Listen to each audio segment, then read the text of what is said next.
Bonjour tout le monde, aujourd'hui on se retrouve pour une nouvelle vidéo. Dans cette vidéo on va s'intéresser aux frais de trading et plus précisément les frais des futurs sur les exchanges. Donc on va vraiment comparer les frais des futurs sur les plus gros exchanges et je vous referai une autre vidéo pour comparer les frais en spot.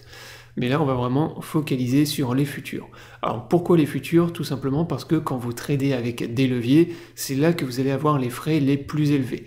Donc voilà, ceux qui tradent, qui font du scalping en utilisant des leviers, vous le savez, donc les frais sont proportionnels aux effets de levier que vous utilisez, et donc surtout si vous utilisez des très gros effets de levier, vous allez payer des frais qui sont très importants. Donc pour les traders qui font du scalping, c'est important de trader sur des exchanges qui vous proposent les frais les plus bas possibles, puisque ça vous permet de faire des grosses économies, surtout si vous lancez beaucoup de trades. Alors le principe de la vidéo est simple, j'ai sélectionné les principaux exchanges, les plus connus, les plus utilisés, donc on va vraiment s'intéresser à ceux qui ont les plus gros volumes, on va pas aller voir les frais sur les exchanges exotiques, voilà, ceux que très peu de gens connaissent. Là, je vous ai vraiment sélectionné les 8 exchanges les plus connus et les plus utilisés. Et on va comparer les frais, donc un à un, voir un peu ceux qui proposent les frais les plus intéressants. Donc je les ai directement classés du meilleur, donc celui avec les frais les plus bas, au moins bon, donc celui avec les frais les plus élevés. Dans la vidéo, on va également s'intéresser aux frais pour un utilisateur standard, c'est-à-dire quelqu'un qui est VIP 0, puisque en fait les frais dépendent beaucoup sur les exchanges des volumes et des montants avec lesquels vous tradez. C'est-à-dire que là, par exemple, si vous regardez les frais sur Binance, vous allez voir que les frais vont diminuer en fonction du volume de trade et également les quantités de BNB que vous possédez sur vos comptes. Donc ça, c'est quelque chose qui va vous faire diminuer vos frais. Donc vous voyez que en fonction de montant, vous avez des VIP et plus vous avez des volumes élevés et plus vous êtes un holder de BNB qui est élevé, vous voyez que les frais vont diminuer. Donc là, nous, on va partir uniquement pour un utilisateur standard, comme je vous l'ai dit, c'est-à-dire quelqu'un qui est VIP 0, donc qui vient juste d'arriver sur l'exchange, qui trade avec des volumes qui sont bas et qui n'est pas un holder donc de la crypto-monnaie de l'exchange. On commence directement avec le numéro 1, donc qui est sans aucune hésitation MEX. Donc MEX, c'est l'exchange avec les frais les plus bas du marché, toujours actuellement. Donc vous avez déjà fait une vidéo pour vous le présenter l'année dernière. Et à l'heure actuelle, c'est toujours lui qui propose les frais les plus bas. Donc il n'y a aucune comparaison possible, il n'y a personne qui le rivalise actuellement sur le marché en termes de frais. Pour les contrats à terme, donc pour les futurs, vous voyez que pour un maker, on est à 0,01% et pour un taker, on est à 0,04%. Alors, quelle est la différence entre un maker et un taker? Ça, c'est des choses que je vous ai expliquées plusieurs fois sur ma chaîne YouTube, mais je leur ai expliqué rapidement. Les makers, c'est ceux qui donnent de la liquidité au marché, donc en passant des ordres limites, et les takers, c'est ceux qui prennent de la liquidité au marché en passant des ordres market, donc ils vont market long ou market short, directement les crypto-monnaies, les actifs qui tradent. Donc un moyen simple de réduire vos frais sur les exchanges lorsque vous tradez, c'est d'être systématiquement un market maker, c'est-à-dire de donner de la liquidité au marché et de passer des ordres limites. Donc ça, c'est une petite astuce que je vous donne, voilà, pour diminuer vos frais, éviter de passer des ordres en market long ou market short, et plutôt privilégier les ordres limites. Donc ça, numéro 1, MEX, sans aucune hésitation. Donc MEX, comme je vous l'ai dit tout à l'heure, c'est un exchange que je vous ai présenté l'année dernière. Donc si tu n'es pas inscrit, tu as le lien dans la description sous la vidéo, et je te remettrai également le lien vers le guide complet, voilà, pour t'apprendre à utiliser l'exchange. Donc ce lien d'affiliation te permettra également d'avoir un bonus sur ton premier dépôt jusqu'à 8 000 $, et tu pourras profiter également de réductions sur tes frais. Ensuite, on passe au numéro 2 qui est Binance. Alors, je précise que le trading des futurs sur Binance n'est plus accessible pour les gens qui habitent en France. Mais par contre, si vous habitez dans d'autres pays, vous pouvez trader les futurs et les frais sur Binance sont vraiment très intéressants.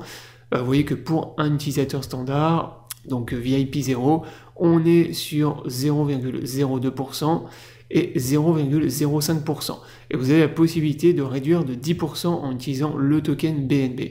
Donc en achetant un petit peu de BNB et en utilisant vos tokens BNB, on passe à 0,018% et 0,045%. Donc on reste quand même largement au-dessus de MEX en termes de comparaison. Donc je le rappelle, MEX 0,01% et 0,04%. mais vous voyez que c'est quand même assez proche. Donc même chose pour Binance, si t'es pas encore inscrit, donc tu as le lien dans la description sous la vidéo. Donc je t'invite à le faire, et je te mettrai également le lien vers le guide complet que j'ai fait sur ma chaîne YouTube, pour t'apprendre à utiliser l'exchange. Ensuite on passe au numéro 3, donc qui est Kraken. Donc Kraken, les frais également pour les contrats à terme sont très intéressants. Donc pour un utilisateur standard, on est sur 0,02% en maker, 0,05% en taker. Donc c'est un petit peu plus élevé que sur Binance, mais ça reste des frais qui sont très bas. Donc même chose Kraken, j'ai fait un guide complet donc que tu peux retrouver sur ma chaîne YouTube. Ensuite on passe au numéro 4, donc qui est Bybit. Donc Bybit, même chose que pour Binance, le trading des futurs ne sont pas accessibles pour les gens qui sont en France, et même maintenant le trading tout court. C'est-à-dire que si vous vivez en France, vous ne pouvez plus utiliser cet exchange, ni pour trader en spot, ni en futur. Mais par contre, bah voilà, si vous n'êtes pas en France, vous pouvez bien évidemment l'utiliser. Et même chose pour Bybit, j'ai fait un guide complet sur ma chaîne YouTube qui vous explique de A à Z comment utiliser l'exchange. Donc sur Bybit, bah, les frais sont très intéressants également. Donc pour le trading des futurs, on est sur 0,055% en taker et 0,02% en maker. Donc c'est des frais qui sont un peu plus élevés que les exchanges qu'on a vus précédemment, mais ça reste quand même intéressant. Ensuite, en numéro 5, vous avez Bidyet. Donc là, Bidyet, même chose. Pour les VIP 0, on a des frais qui sont intéressants. On est sur 0,02% en maker et 0,06% en taker. Sachant que sur Bidyet, si vous passez par mon lien d'affiliation, vous avez la possibilité d'avoir des réductions sur vos frais. Donc Bidyet, je le rappelle, c'est mon exchange préféré que je vous avais présenté il y a plusieurs années. Et donc si t'es pas inscrit déjà, tu as le lien dans la description sous la vidéo. Donc mon lien d'affiliation te permet d'avoir accès à un bonus lors de ton premier dépôt et également des réductions sur tes frais de trading, donc qui vont jusqu'à 10% de réduction. Donc si t'es pas encore inscrit sur cet exchange, n'hésite pas à le faire en passant par mon lien. Je précise également que sur Bidyet, les frais sont surtout intéressants pour le spot et pas vraiment pour les futurs. Les futurs, ça reste des frais quand même qui sont corrects, mais comparé aux autres exchanges qu'on a vus, ils sont quand même plus élevés, sauf si vous passez par mon lien d'affiliation, bien sûr, vous avez une réduction, mais par contre en spot, on le verra justement dans la prochaine vidéo, les frais sont vraiment très intéressants sur cet exchange, surtout que vous avez la possibilité d'utiliser le token BGB pour avoir une réduction de 20%. Ça, on verra ça dans la prochaine vidéo, donc consacrée aux frais sur les spots. Ensuite, en numéro 6, vous avez KuCoin. Donc là, KuCoin, pour un level 0, on a des frais donc, qui sont similaires à ce qu'on a vu sur Bidyet, donc 0,02% en maker, 0,06% en taker. Donc voilà, ça reste des frais qui sont corrects, mais un peu plus élevés que ceux qu'on a vus précédemment. En numéro 7, OKX. Donc OKX, pour un niveau 1, donc utilisateur avec des quantités d'OKB qui sont faibles et un volume de trading qui est faible également, on est sur 0,05% en maker et 0,07% en taker. Donc là, des frais qui sont beaucoup plus élevés que ceux qu'on a vus précédemment. Donc je le rappelle, si vous comparez par exemple à MEX 0,01% en maker, 0,04% en taker, et là, OKB, on est sur du 0,05 et 0,07. Donc des frais qui sont vraiment beaucoup plus élevés. Et enfin, pour terminer, en numéro 8, Crypto.com, donc là qui est vraiment le pire de tous. Donc là, on a des frais qui sont beaucoup plus élevés, surtout pour quelqu'un qui n'a pas de token CRO. Donc là, j'ai vraiment mis les tokens CRO au plus bas. Et pour un niveau 1, vous voyez que les frais de trading, donc en spot et marge, en maker, on est à 0,25 et en taker, 0,5. Si on utilise la réduction, vous voyez que ça réduit un tout petit peu, mais pas énormément. Donc là, Crypto.com, vraiment le pire de tous. Les frais sont énormes. En fait, Crypto.com, c'est surtout intéressant si vous êtes un holder de tokens CRO. Si vous en avez beaucoup, je sais pas, par exemple 50 000 ou plus tokens CRO, bah là, vous voyez que tout de suite, ça réduit énormément vos frais.